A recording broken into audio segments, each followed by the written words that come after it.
आइए सुनते हैं बंगाली लोक कथा सात भाई चंपा। लोक कथाएं वे कहानियाँ होती हैं जिनके लेखकों का पता नहीं होता है।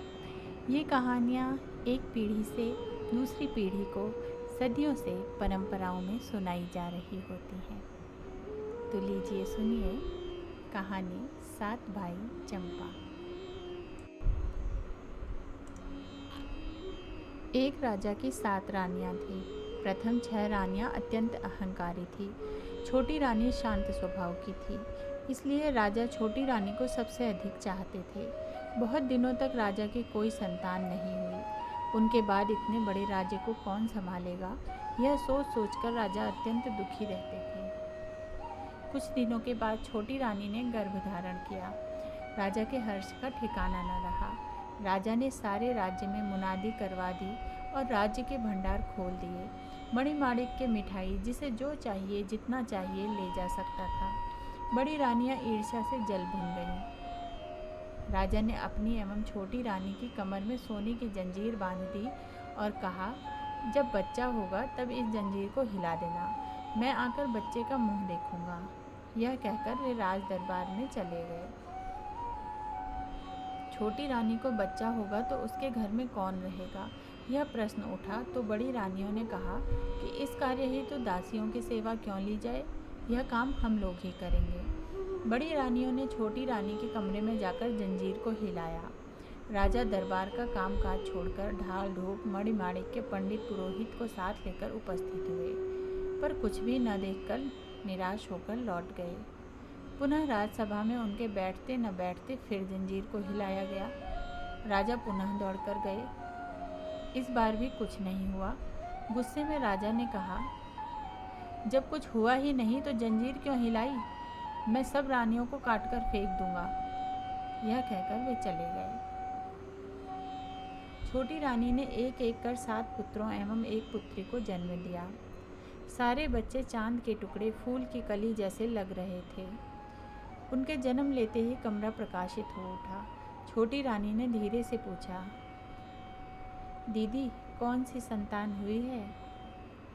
बड़ी रानियों ने छोटी रानी के सामने मुंह बिचकाकर और हाथ नचाकर कहा, संतान न हाथी, तुमने तो कुछ चूहों और मेढकों को जन्म दिया है। यह सुनते ही छोटी रानी बेहोश हो गई। निष्ठुर बड़ी रानियों ने जंजीर को नहीं हिलाया और वे चुपचाप षड्यंत्र करने में जुट गईं। उन लोगों ने एक गमले में 8 नवजात शिशुओं को डाला और पिछवाड़े के बगीचे में एक गड्ढा खोदकर उसमें दफन कर दिया।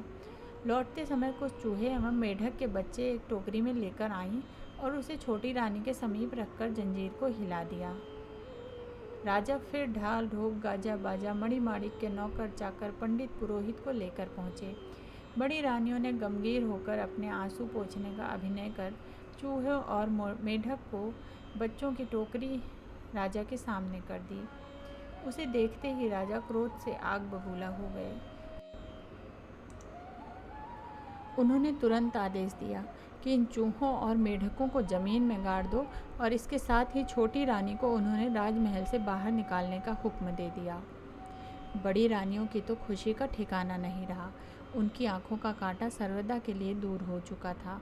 छोटी रानी को तो उन लोगों ने राजा से मिलने भी नहीं दिया और उनका राजसी वस्त्र उतरवाकर उसे दासी की तरह भटकने पर मजबूर कर दिया।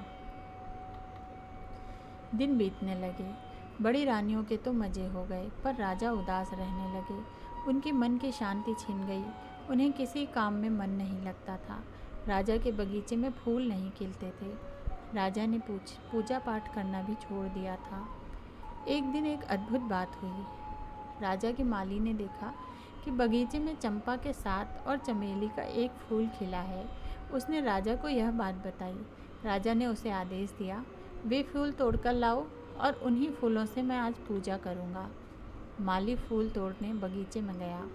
उसे देखते ही चमेली के फूल ने चंपा के फूलों से कहा, 7 भाई चंपा जागो रे जागो। तभी सातों चंपा के फूलों ने एक साथ कहा, क्यों बहन चमेली, हमें क्यों बुला रही हो? चमेली बोली, राजा का माली आया है, उसे फूल तोड़ने दोगे या नहीं? देखते ही देखते चंपा के सातों फूल ऊपर उठ गए और उन्होंने एक स्वर में कहा, नहीं देंगे, नहीं देंगे और ऊपर उठेंगे, पहले आए राजा फिर देंगे फूल। यह देख माली अवाक। उसने ऐसा चमत्कार अपने जीवन में कभी नहीं देखा था। फूल की डलियाँ फेंककर वह दौड़ा दौड़ा राजा के पास आया और उन्हें सारी बातें बताई। सुनकर राजा आश्चर्यचकित रह गए। तुरंत सभी सभासदों के साथ वहाँ उपस्थित हुए। फूल तोड़ने राजा जैसे ही आगे बढ़े, चमेली फूल ने चंपे के फूलों से कहा, सात भाई चंपा जागो रे जागो। चंपा के फूलों ने पूछा, क्यों बहन, किस लिए बुला रही हो? चमेली बोली, राजा स्वयं आए हैं, उन्हें फूल तोड़ने दोगे या नहीं? चंपा के फूल और ऊपर उठ गए और एक स्वर में बोले, नहीं देंगे, नहीं देंगे फूल, उठूंगे और उठूंगा ऊपर, पहले राजा की बड़ी रानी आएगी तब दूंगा फूल। यह कहकर चंपा के फूल और ऊपर उठ गए। राजा ने बड़ी रानी को बुलवाया। बड़ी रानी शंख बजाती हुई फूल तोड़ने के लिए आगे बढ़ी। उन्हें देख चंपा के फूलों ने कहा, नहीं दूंगा, नहीं दूंगा फूल, उठूंगा और ऊपर, पहले आए मंझली रानी फिर दूंगा फूल। राजा ने मंझली रानी को बुलवाया। फिर एक एक कर सारी रानियां आईं, परंतु फूल ऊपर उठते गए। राजा हताश होकर जमीन पर बैठ गए। तब फूलों ने कहा, नहीं दूंगा, नहीं दूंगा फूल, उठूंगा और ऊपर, पहले राजा की छोटी रानी आएगी तब दूंगा फूल। लेकिन छोटी रानी है कहाँ? राजा ने उसकी खोज में नौकरों को, संरक्षकों, सिपाहियों को राज्य के चारों ओर भेजा। सभी ने उसे ढूंढना आरंभ किया। अंत में वह मिल ही गई। उसके कपड़े फटे हुए थे, हाथ पैर गंदे थे, उसकी हालत अत्यंत दयनीय थी। उसी हालत में वह फूल तोड़ने के लिए आगे बढ़ी। चमत्कार हो गया। सारे फूल एकाएक नीचे आ गए। चमेली फूल भी उसके साथ नीचे आ गया।